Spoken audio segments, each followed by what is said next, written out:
సప్రస్ త్యాగమూర్తి చౌటుపల్లి రామకృష్ణ గారి అధ్యక్షతన ఈ యొక్క కార్యక్రమం నిర్వహించబడుతుంది. నిజంగా ఒక శ్రీమూర్తి అచల పరిపూర్ణ బోధలో ఉండి అనేక మంది శ్రీమూర్తులు అందరినీ కూడా భక్తులుగా చేర్చుకొని ఈ ఊళ్ళో అనేక మంది భక్తులు ఉన్నప్పటికీ, జ్ఞాన మార్గం ఉన్నప్పటికీ, భక్తి మార్గంలో ఉన్నారు చాలామంది. అయినప్పటికీ కూడా ఈ సిద్ధాంతాన్ని ఇక్కడ పురిపుచ్చారంటే నిజంగా అమ్మగారికి మా యొక్క గౌరవం. ఎందుకంటే సామాన్యంగా పరిపూర్ణ బోధని, అసామాన్యమైనటువంటి పరిపూర్ణ బోధని సామాన్యంగా చెప్పాలంటే ఎవరు రాదు. అయినప్పుడు కూడా అమ్మగారి ఊళ్ళోకి మద్రామడుగు శివరామకృష్ణ వారిని ఆ యొక్క సిద్ధాంతాన్ని అనేక మంది మాతాజీలకి ఈ యొక్క సిద్ధాంతాన్ని అందించే ఉపదేశం ద్వారా అందించడమే కాకుండా ఆరాధన చేస్తూ 101 గురు పూజలు చేసి 101 గురు పూజలు అంటే ఏంటి? మీరు సాంఖ్యం చదువుకున్నారు.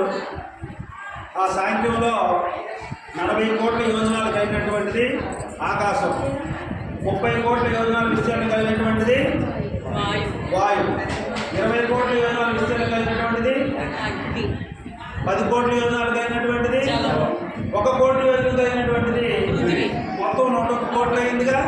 ఆ 101 మంది కోట్లలో ఉన్నటువంటి ఏదైతే చైతన్యం ఉందో ఆ చైతన్యాన్ని 101 మంది గురువులు పెట్టి అమ్మగారు ఆ చైతన్యానికి అతీతమైనటువంటి నిజగురు పూజ చేసినటువంటి మహాతల్లి. కాబట్టి అటువంటి మహాతల్లికి భక్తులు అత్యంత శ్రద్ధతో భక్తితో మనకి ఏదో కనిపిస్తున్నారు. వాళ్ళు కూడా భోజనాలు ఏదైనా అయిపోతే కనుక అమ్మగారు ఎన్నోసార్లు నన్ను ఆహ్వానించినప్పుడు కూడా ఉద్యోగరీత్యా నేను రాలేకపోయాను. కానీ నిజంగా ఈరోజు రావడానికి కారణం ఖచ్చితంగా అమ్మగారిని ఒకసారి ఆ ఆశ్రమాన్ని దర్శించుకోవాలి. ఆ మందిర దర్శనంతో పాటు ఆ యొక్క గురుమూర్తి మేల్కొని ఏదైతే సిద్ధాంతాన్ని అందించాల్సిందో అది కూడా భక్తులతో పంచుకొని సత్సాంగత్యం జరపాలని ఇక్కడికి విశేషము. కాబట్టి బయట ఉన్నటువంటి అమ్మగారు భక్తులు ఎవరైతే ఉన్నారో వారంతా కూడా భోజనాలు అయిపోతే కనుక లోపలికి వచ్చి కూర్చుంటారని మనవి. అదేవిధంగా బయట ఉన్నటువంటి వారు భోజనాలు చేస్తున్నటువంటి వారు కాస్త నిశ్శబ్దాన్ని పాటిస్తారని మా యొక్క మనవి. జై సద్గురు మహారాజుకి. విద్యాంతం బ్రహ్మ విద్యాంతం వార్తికాంత మహోత్సవం పూర్ణబోధ ప్రపక్షామి సునిశుష్ో మహోత్తమం. ఇది ఒకప్పుడు మన పెద్దలైనటువంటి ఆత్మాతీత శ్రీనివాసరావు వారి ఆశ్రమం ముందు ప్రయాణించినటువంటి పెద్దలు మనకి ఆహ్వాన పత్రిక ఇస్తే కనుక ఆ ఆహ్వాన పత్రికలో మొట్టమొదటిగా ప్రింట్ చేసేవారు. ఆ శ్లోకమే మొట్టమొదటి ఉండేది మన పత్రికలో. విద్యాంతం బ్రహ్మ విద్యాంతం వార్తికాంత మహోత్సవం పూర్ణబోధ ప్రపక్షామి సునిశుష్ో మహోత్తమం. విద్యలన్నింటిలో కూడా 64 విద్యల్లో కంటే ఉత్తమమైనటువంటిది బ్రహ్మ విద్యని, ఆ బ్రహ్మ విద్య కన్నా ఉత్తమమైనటువంటిది వార్తిక జ్ఞానమని. జ్ఞానమన్నా విద్యన్నా ఒకటే. ఈ సూక్ష్మ విద్య మన అందరి దగ్గర కూడా ఉండాలి. అటువంటి వార్తిక జ్ఞానానికన్నా దాటినటువంటిది పరిపూర్ణ బోధ విద్య కాదు. పరిపూర్ణ నిర్వచనం బోధ అన్న, మిగతా అన్నింటినీ కూడా విద్య అన్న. ఎందుకు? విద్య ఎప్పుడైతే ఉంటుందో దాని వెనకమాలే అవిద్య ఉంటుంది. జ్ఞానం చేత అజ్ఞానాన్ని పోగొడితే మళ్ళీ జ్ఞానం నిలుపుతుంటే అది అజ్ఞానం ములుస్తూనే ఉంటుంది అంటారు. కాబట్టి ఈ విద్యాతీతమైనటువంటి మార్గము దుర్లభము అని దీక్షల వారు మనకు చెప్పారు. కాబట్టి అంతటి ఘనమైనటువంటి మార్గాన్ని ఈ యొక్క కోనవరం గ్రామానికి తెచ్చినటువంటి రాజేశ్వరమ్మ గారికి మరొకసారి మనందరం కూడా దోషం తెలియపరచాలి. ఇంకోటి ఏంటంటే ఇది వార్తికాన్ని కన్నా మించి చెప్పినటువంటి మార్గం అని తెలిసి మనకన్నా ముందు ప్రయాణించినటువంటి పెద్దలైనటువంటి శివరామకృష్ణ గారు విద్యాతీత మార్గం అని ఎవరైతే చెప్పారో ఆ విషయాన్ని అనుసరించినటువంటి కృష్ణదేశ వారు సాధారణ జరగకు ఈ బోధన ఇతర మానవులు పెంచేయాలి. ఈ బోధన నాడు విజ్ఞానంలా సాధారణ జరగకు ఈ బోధను ఇతర మానవులు పెంచి. అమ్మా బయట ఎవరైతే భోజనాలు చేస్తున్నారో మీరు చాలా నిశ్శబ్దం పాటించాలి, మాటలు తగ్గించాలి చాలా వరకు. కాబట్టి మీరు కూడా అయ్యారు ఇలా చైన్స్ వేసుకోండి, వాళ్ళకి కనిపించట్లేదు, కొద్దిగా ఈ చైన్ పక్కన వేసుకోండి. ఇటు వచ్చండి. కాబట్టి ఈ యొక్క సిద్ధాంతము సామాన్యమైనటువంటిది కాదు, అసామాన్యమైనటువంటిది బోధ. అసామాన్యమైనటువంటి బోధలోకి మనందరం సామాన్యమైనటువంటి భక్తులందరూ చేరాం. సామాన్యమైనటువంటి వారికి కూడా ఈ బోధన చెప్పాలంటే ముందుగా మనకి పురాణంలో ఉన్నటువంటి కాస్త పురాణ పరిచయం ఉండాలి. పురాణాల తర్వాత మనకు ఉన్నటువంటిది ఏంటి? భారతదేశంలో ఆధ్యాత్మిక చింతలో ఇతిహాసాలు ఉన్నాయి. రామాయణ, మహాభారతం. అందులో మహాపురుషులు ఉన్నారు, వారు ప్రయాణించే మార్గం కూడా తెలుసుకోవాలి. ఎందుకంటే అన్నిటికన్నా అతీతమైన మార్గం కదా. వాళ్ళందరూ ఎలా ప్రయాణం చేశారో తెలియాలంటే ఖచ్చితంగా వాటి పరిశీలన మీకు ఉండాలి. మీరు కాకపోయినా గురుముఖత పరిశీలన చేయాలి. ఎందుకంటే ఇది విద్యాంతం, బ్రహ్మ విద్యాంతం అంటే విద్యలన్నింటినీ కూడా అంతం చేసి చెప్పేటువంటి బోధ, వార్తిక జ్ఞానాన్ని కూడా మించి చెప్పేటువంటి బోధ. కాబట్టి ఇతిహాసముల తర్వాత మనకి రెండు ఇతిహాసమైన మహాభారత, రామాయణ, మహాభారతం తర్వాత 4 వేదాలు ఉన్నాయి. 4 వేదాల తర్వాత వేదాంతమైనటువంటి ఉపనిషత్తు భాష్యాలు. వీటన్నిటిలో కూడా జ్ఞానం గురించి సముపార్జన ఉంటుంది. జ్ఞానం యొక్క విశిష్టత వీటిలో ఉంటుంది. భక్తి యొక్క విశిష్టత మనకి పురాణాల్లో, ఇతిహాసాల్లో కనిపిస్తుంది. జ్ఞానం యొక్క విశిష్టత వేదాల్లో కనిపిస్తుంది.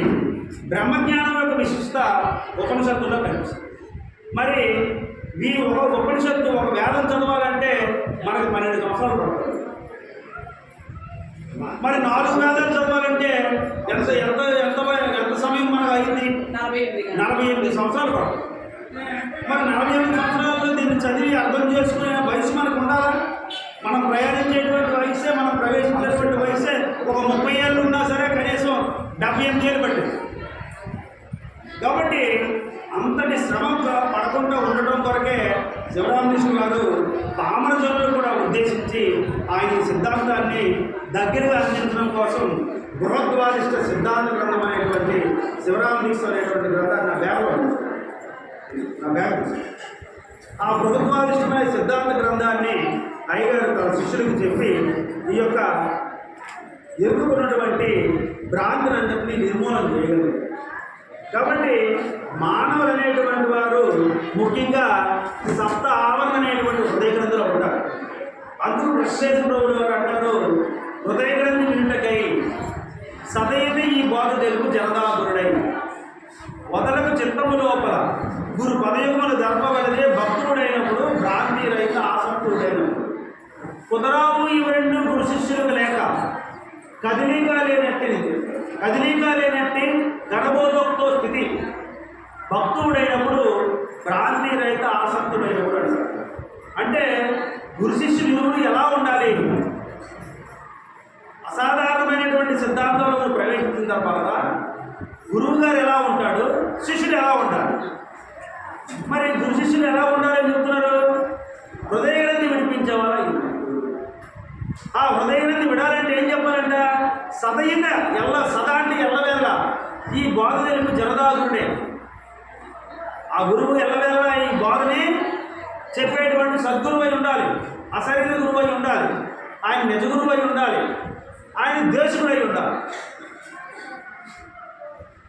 అటువంటి మహానుభావుడి దగ్గర బోధ వినాలంటే శిష్యులు ఎట్లా ఉండాలి? వదలకు చిత్తము లోపల గురు పదయుగములు గడపవలిగే భక్తుడైనప్పుడు భ్రాంతి రహిత ఆసక్తులై ఉంటారు.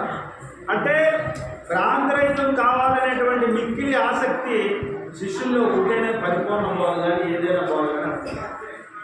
మిక్కిలి ఆసక్తి లేకపోతే ఏది కూడా రాదు. మిక్కిలి ఆసక్తి చేత చాలామంది ధనాన్ని, జ్ఞానాన్ని ఆర్జించారు. అలాగే ఇక్కడ కూడా అత్యంత ఆసక్తి కలిగి ఉంటే కనుక పరిపూర్ణ బోధ అభ్యర్థని శివరామకృష్ణ కూడా చెప్పారు. 26 మందికి పరిపూర్ణ బోధ చెప్పొద్దని చెప్తూ ఆ 26 మంది కాకుండా స్త్రీలు కానీ పురుషులు కానీ అత్యంత మక్కువ సూక్ష్మప్రజ్ఞ కలిగినటువంటి వారికి సంవత్సరం పాటు చూసి ఉపదేశం చేయమంటారు. కాబట్టి మన దగ్గర ఉన్నటువంటిది అజ్ఞానాన్ని పోగొట్టాలంటే జ్ఞానం కాదు. జ్ఞాన అజ్ఞానులు ఇద్దరు కూడా విజ్ఞానులు చేరుతారు. ఈ జ్ఞాన అజ్ఞాన విజ్ఞానులు అందరూ కూడా చేరాల్సిందే. మరి సుజ్ఞానాన్ని చేరాలంటే అందరితో అయిద్దా? అందరి వల్ల కాదు. ఎందుకంటే జ్ఞానం తెలిసిన వరకే చాలా అది అహంభావంతో ఉంటారు. అహంభావం వేరు, అహంకారం వేరు. మీరందరూ కూడా అహంకారం అహంకారం అనే మాట వాడతారు ప్రతి గర్వానికి కూడా. గర్వం అనేటువంటిది అహంభావం. నేను బ్రహ్మనైతుడు అనేటువంటిది అహంకారం. ఈ రెండింటికి వ్యత్యాసం మీకు తెలియాలి. అహంకారాన్ని చేరాలి అంటే చాలా ఘనమైనటువంటి పని. అది సాధారణమైన పని కాదు, అది కూడా అసాధారణమైన పనే. అహంకారాన్ని దాటి పరిపూర్ణ బోధలకు రావాలి అంటే ఇక జన్మసుకృతం అని. కాబట్టి ప్రతి మానవుడికి కూడా 7 రకాలైనటువంటి తెరల్లో మునిగి ఉంటాడు. దాన్నే అజ్ఞాన సప్తావరణ అంటారు. అజ్ఞానము 7 రకాలైనటువంటి అజ్ఞానంతో కూడు. అజ్ఞానానికి మళ్ళీ 7 రకాలైనటువంటి అజ్ఞానాలు, ఆవరణలు. అటువంటి ఆవరణ దోషం చేత జ్ఞానము అజ్ఞానంలో ఉండి తాను మర్చిపోయి ఉంటాయి, మరుపులో. కాబట్టి అజ్ఞానానికి అవిద్య మొదటి ఆవరణ. నాకు తెలియదు, నువ్వు ఎవరయ్యా అని అడిగావు అనుకో, ఏం చెప్తాడు? పేరు చెప్తాడు. పేరు కాదయ్యా, నీకు పెట్టారు తల్లిదండ్రులు. నువ్వు ఎవరు అంటే నేను పలానా లక్ష్మణరెడ్డి గారి కుమారుడు అంటాను. అది మీ నాన్నగారు లక్ష్మణరెడ్డి గారు అది కాదు, నువ్వెవరు ఎందుకు ఆయన చూపించి నువ్వంటానంటే నేను నాది పలానా ఊరంటాను. ఇట్లా అజ్ఞానం చేత మాట్లాడుతూ ఉన్నాడు. ఎంతసేపు నువ్వు ఎవరయ్యా అడిగితే కాస్త పురాణ జ్ఞానం కలిగినటువంటి వాడు శివుడాజ్ఞలైనా శివైనా కొట్టదు కాబట్టి నేను శివస్వరూపాన్ని అంటాడు. పురాణం నుంచి కొంచెం ముందుకెళ్ళి ఇతిహాసం ఉన్నటువంటి వాడు సర్వేశ్వర మంది ఇది రామాయణం చదివినటువంటి వాడు నేను సర్వము రామమయం కాబట్టి నేను రాముడు అంశాన్ని అంటాడు. పురాణం ఉన్నటువంటి వాడు సర్వం శివమయం కాబట్టి నేను శివస్వరూపాన్ని అంటాడు. ఎప్పుడైతే కృష్ణుడు తాలూకు భావంతో భగవద్గీతలో వస్తాడో అటువంటి మానవుడు ఏమంటాడంటే సకల జగమును ఆయనతో పుట్టి పోషింపబడి నాశనం అవుతున్నదని శ్రీకృష్ణుడు చెప్పాడు కాబట్టి నేను కృష్ణాంశాన్ని అడిగాను. జ్ఞాన మార్గంలో ప్రవేశించినటువంటి మానవుడు ఎవరయ్యా అంటే నేను ఈ యొక్క వేదం అనగా జ్ఞానం అని అర్థం. సర్వాన్ని తెలుసుకుంటున్నటువంటి జ్ఞానమే కాబట్టి నేను జ్ఞానాన్ని అండి అంటాను. అంటే మరి నీకు అప్పుడప్పుడు అజ్ఞానం కూడా ఉందిలే, నాకు తెలియదు అంటున్నావు కాబట్టి నేను జ్ఞానాజ్ఞాన సముదాయం అంటాను.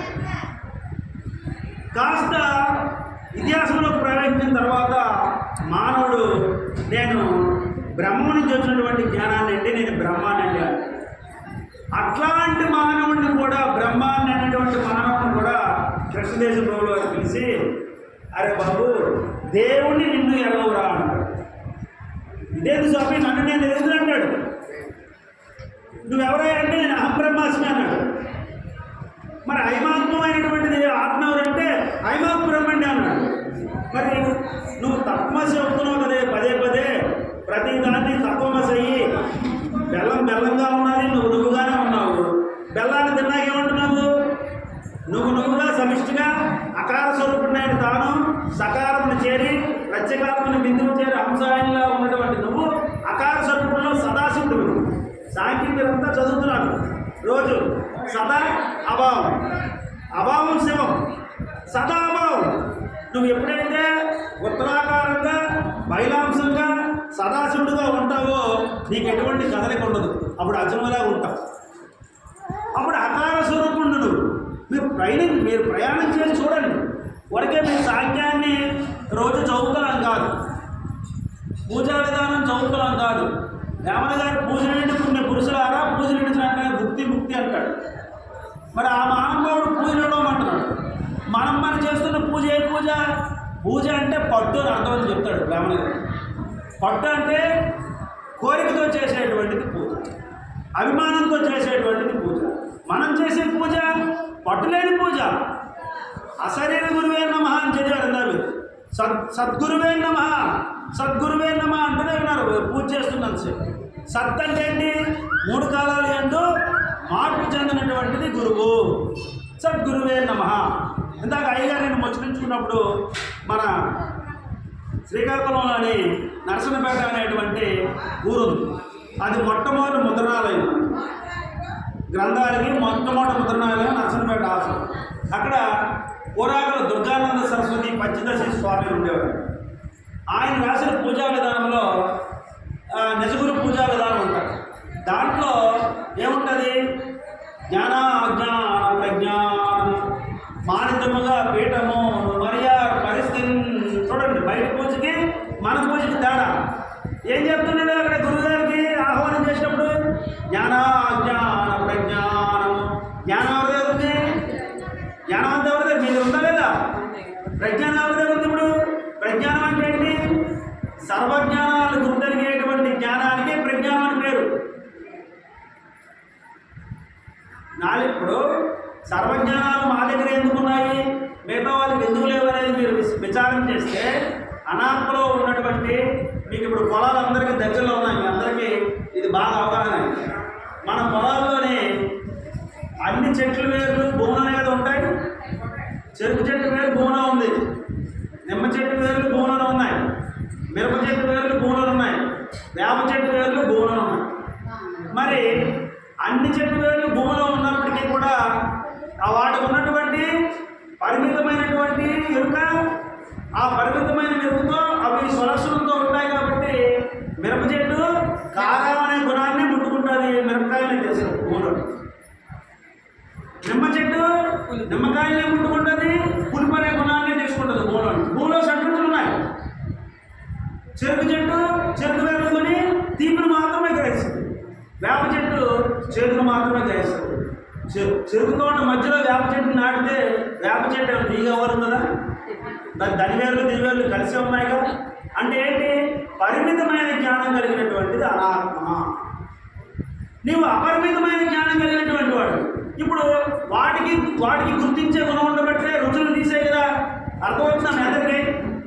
వాటిని గుర్తించే గుణం వాటికి ఉంది కాబట్టి లోపల నుంచి రుచులు తీసాయి. మరి ఇప్పుడు మీ నాలుగును బయట పెట్టి నిమ్మకాయని పిండితే ఏమన్నారు? అన్నారా లేదా? బెల్లాన్ని వేస్తే ఏమన్నారు? వేపకాయలు వేస్తే ఏమంటున్నారు? మిరపకాయలు పెడితే ఏమంటున్నారు? మరి ఇప్పుడు సర్వజ్ఞానాలు గుర్తెరిగే ప్రజ్ఞానం కాదని పోనా? వాటికి సర్వజ్ఞానాలు గుర్తెరిగే ప్రజ్ఞానం ఉందా? అందుకు మరి నేను ఏం చేశారు? ఆత్మను చేశారు. నీకు నీ చేత ప్రకాశింపబడి సర్వాన్ని అనాత్మ చేశారు.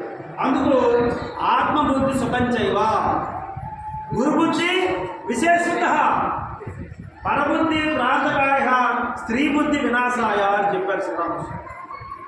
నీ యందు నీకు ఆత్మసుఖమే, ఆత్మానాత్మదేకమే ఆత్మసుఖము కానీ మరి ఒకటి ఆత్మసుఖము కాదు అని నీకు తెలియాలి. ఇది అనాత్మ, ఇది ఆత్మ అనేటువంటి విషయం నీకు తెలియాలంటే సాంఖ్యపాఠం గురుముఖత చక్కటి విచారం ఎందుకు ఉండాలి. నీ చేత ప్రకాశింపబడేటువంటి వస్తువు నీకన్నా గొప్పదని భ్రాంతులను ఉన్నావు. సర్వ సృష్టి ఎవరి చేత ప్రకాశింపబడుతుంది? ఇప్పుడు దీపి కానీ పులుపు కానీ సర్వం అంతా ఎవరి చేత ప్రకాశింపబడుతుంది? నీ చేత కదా ప్రకాశింపబడుతుంది. లేదంటే వాటికవే నీకు నువ్వే. అది ఉండి లేక నువ్వు లేక ఉండి. ఇప్పుడు 10 అంతస్తుల బిల్డింగ్ ఉంటుంది. ఆ బిల్డింగ్ కట్టినటువంటి మేస్త్రి నీకు ఎవరు కట్టారు? ఎవరు? నేను కట్టలేను కదా.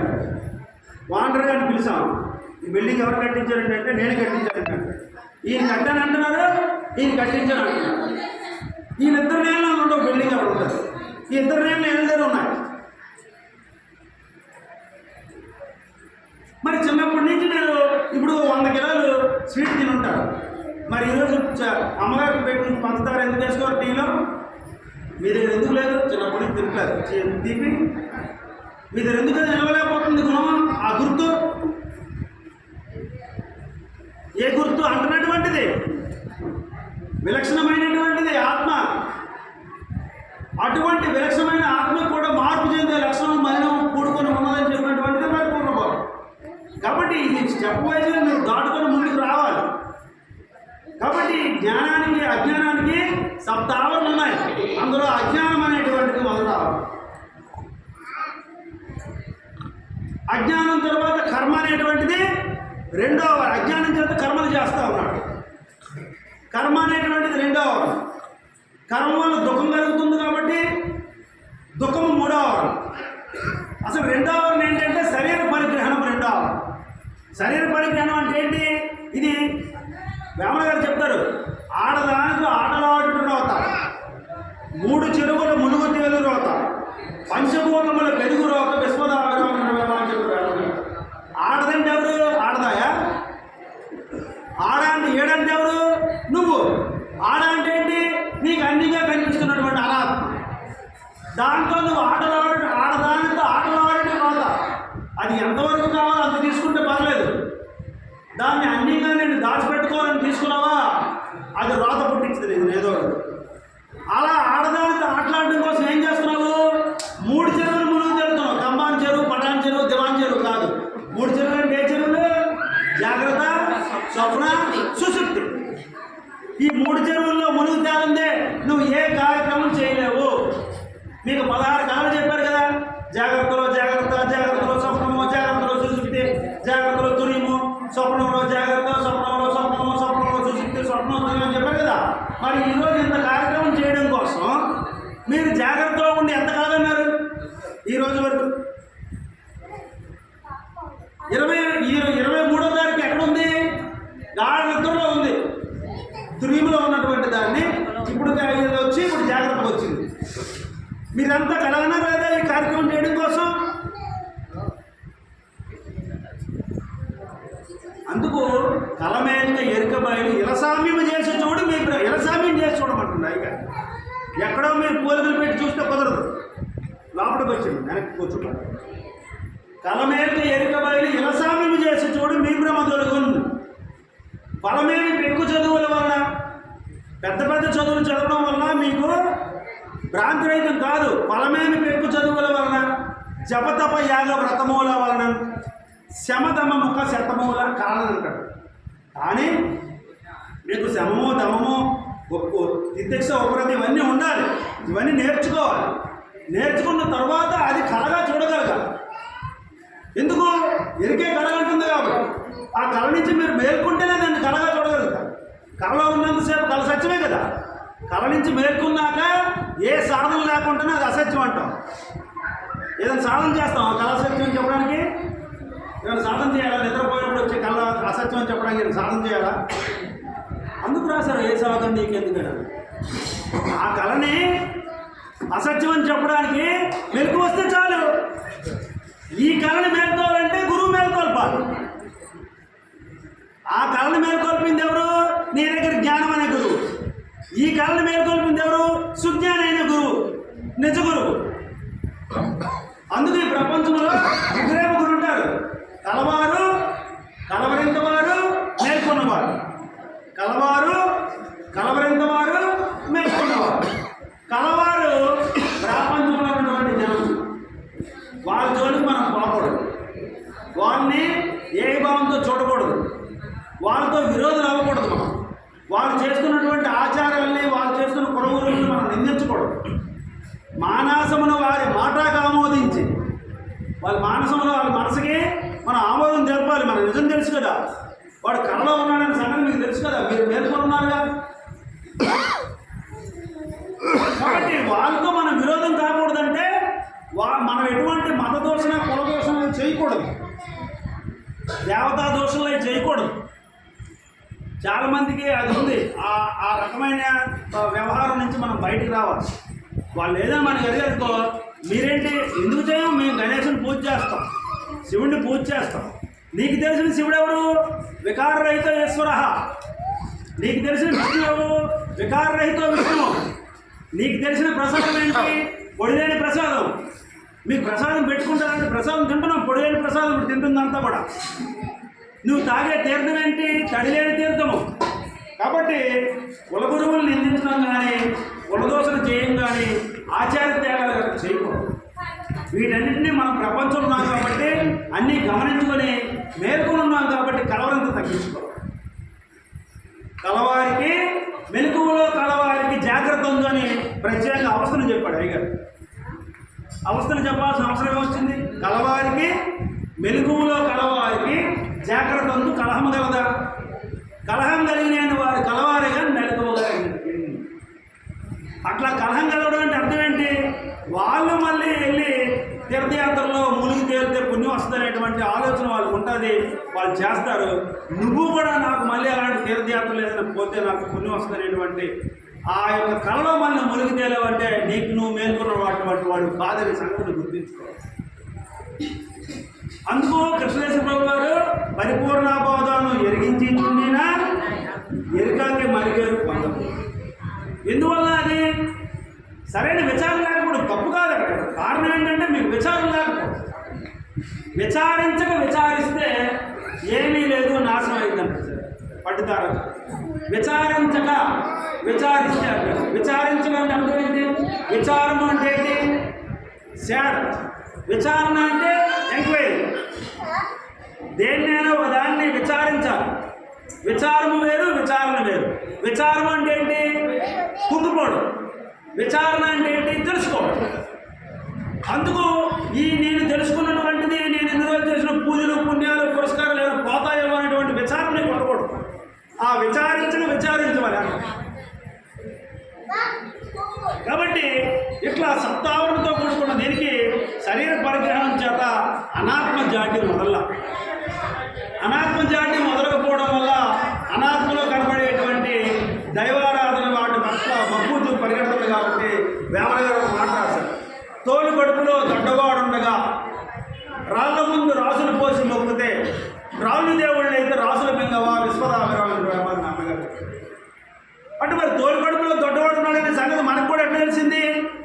సాంఖ్యం చదివాం. అపంచీకృత పంచభూతాల్లో నుంచి పంచీకృత పంచభూతాలుగా నువ్వు అయ్యావు. నీ దగ్గర ఏముంది? జ్ఞానం ఉంది, మనస్సు ఉంది, బుద్ధి ఉంది, చిత్తం ఉంది, అహంకారం ఉంది. వాటికి దేవత ఉన్నారు.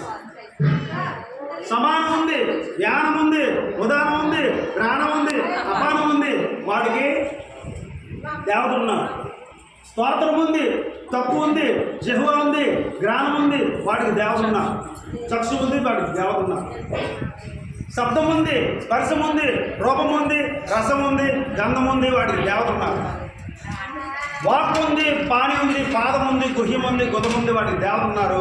వీటిల్లో మీరు సాంఖ్యంలో చూస్తే ఆది దేవతలు, ఆది భౌతికాలు, ఆది దైవికాలు. మరి ఆధ్యాత్మిక చింతన అంటే బయట వాళ్ళందరూ ఏమనుకుంటున్నారు? సామాన్య ప్రజలు ఆధ్యాత్మిక చింతన అంటే భజనకి వెళ్ళడం అనుకుంటారు కొంతమంది.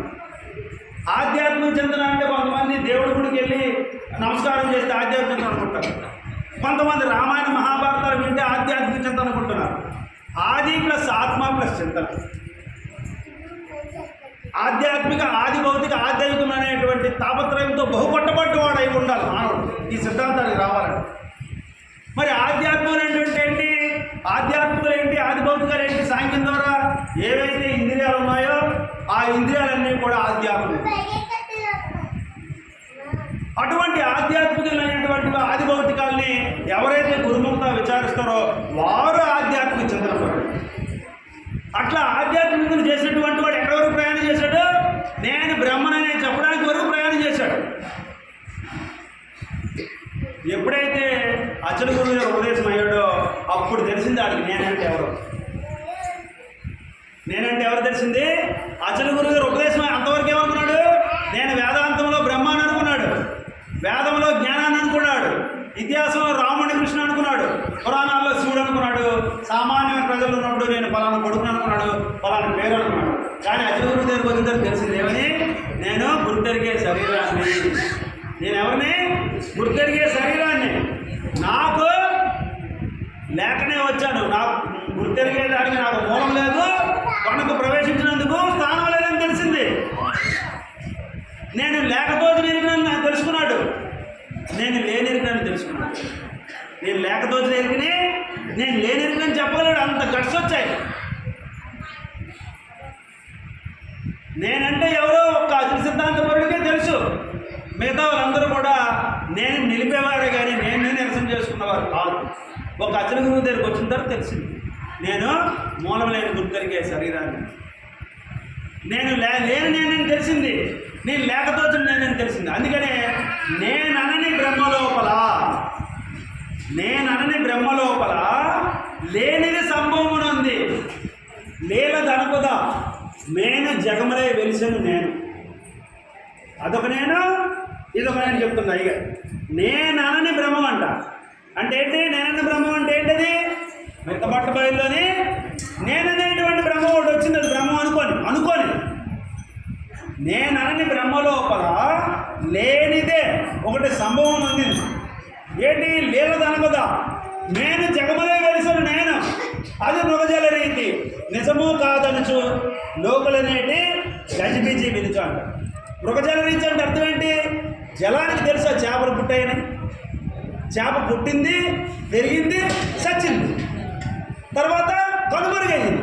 జలం అలాగా మృగజల రీతి నిజము కాదనుచు. అందుకని రామగారు ఏమంటారు? నీటిలోని ముసలి నిగిడి ఏనుగని పట్టు, బయట కుక్క చేత భంగపడు. ఇప్పుడు నీటిలోని మొసలికి ఏమైనా నీరేమైనా బలాన్ని ఇచ్చిందా? మొసలు ఎంత ఉంటుంది?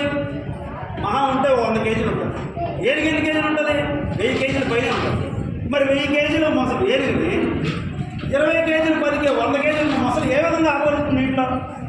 నీటిలోని మొసలు నిగిడి ఏనుగని పట్టు, బయట కుక్క చేత భంగపడు. అంత బలమైనటువంటి మొసలి, ఏనుగుని చంపే కెపాసిటీ ఉన్న మొసలి బయటకు వస్తే కుక్కలు గారి చంపేస్తుంది. స్థానబలం కానీ ధనబలం కాదు. అలా స్థానబలం దీనికి బాగుంది, ఎరికి ఆవరణ బలం. కాబట్టి మీరు ఒక్కొక్క ఆవరణని తీసుకొని 7 ఆవరణలు ఉన్నాయి దీనికి. అజ్ఞానం అనే ఆవరణ నుంచి జ్ఞానంలోకి రావాలి. అలా రాకపోతే దీనికి శరీర పరిగ్రహం ఆవరణ ఉంటుంది. శరీర పరిగ్రహం ఎప్పుడైతే ఉందో ఆ అనాత్మని పొందాలనేటువంటి దానికి కర్మ చేస్తుంది. ఆ కర్మ వల్ల లాభపడితే సంతోషపడుతుంది, లేకపోతే దుఃఖం అనేటువంటి ఆవరణలోకి వస్తుంది. ఈ దుఃఖం వలన రాగద్వేషాలు కలుగుతాయి. అందుకు రాగాద్వేషములల్లా రాలాగట్టింది. కానీ యోగికైనా జోగికైనా రాగికైనా ఉండబోయన్నా ఉంటే అతను రాజ్యం కాదన్నా అంటారు. తాగుడు జోదములాడుట, భోగ పరిస్థితుల కల్లా బొంగుడు కల్లా ఆ గడతను అతడు రాజ్యం ఉండవన్నా, ఉంటే అతడు రాజ్యం కాడన్నా. రాగాద్వేషములల్లా రాలగొట్టింది. కానీ యోగికైనా జోగికైనా వైరాగికైనా ఉండబోయన్నా, ఉంటే అతడు రాజ్యం కాదన్నా అంటాడు. కాబట్టి రాగద్వేషాలు అనేటువంటి ఆవరణ మనకు ఉందో లేదో మనం గమనించుకోవాలి. ఎలా గమనిస్తావు నువ్వు రాగద్వేషాలు లేవని? గురుముఖత విచారణ చేసి సర్వజ్ఞానాలు గుర్తెరిగేటువంటి ప్రజ్ఞానం నేనే అని తెలిసేంత వరకు నీకు రాగద్వేషాలు పోవు. అందుకు అట్లా జ్ఞాన సప్తావరణ పోయిన తర్వాత, అజ్ఞాన సప్తావరణ పోయిన తర్వాత ఇదే మానవుడికి జ్ఞాన సప్తావరణ దొరుకుతుంది. అక్కడి నుంచి విడిపోవడం చాలా కష్టం. అజ్ఞాన సప్తావరణాన్ని ఎదుర్కొన్నారు బాగానే, కానీ జ్ఞాన సప్తావరణ పోవాలంటే ఎట్టపోతాయి? జ్ఞాన సప్తావరణ ఎందుకు పోదు అంటే మానవుడికి మోక్షాపేక్ష విపరీతం. ఆరుషువుడుగా ఉండడం అలవాటు. మరి ఆరుషువులుగా ఉన్నటువంటి వారిని మన పెద్దలు ఏం చెప్తున్నారు? మనకి శుభకవి గారు పాట రాశారు. ఏం రాశారు? ఏదిరా ఈ జన మరణము నిజబోధగనినా, నిజబోధగని అని కూడా అన్ని బోధలుగా నిజబోధగనినా వెదురాయే మాంస నరకాము. నిజబోధకంటే మోక్షం లేదు, నరకము లేదు. మరి నిజబోధగనాలంటే నువ్వు జ్ఞానం అనేటువంటి హృదయ గ్రంథంతో మళ్ళీ ఉన్నావుగా.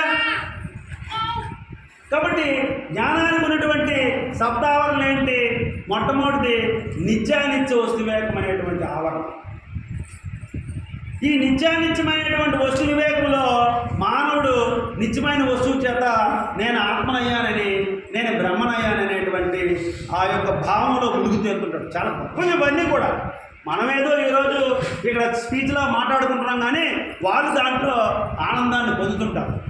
అందుకు మనకి శివరామ దీక్షలో కూడా సచ్చిదానంద మార్గస్థులు ఏ విధంగా పొందుతారో దీక్షలో రాశారు. బ్రహ్మానందం పరమసుఖం. బ్రహ్మకు అసలు ఆనందం ఉంటుందా? నిర్గుణమైన బ్రహ్మానికి ఆనందం ఎందుకు ఉంటుంది అంటే టక్మని ఆచరుడు అక్కడ విడకూడదు. వాడు ఇక్కడ రావాలంటే రాలేడు. ఎందుకే?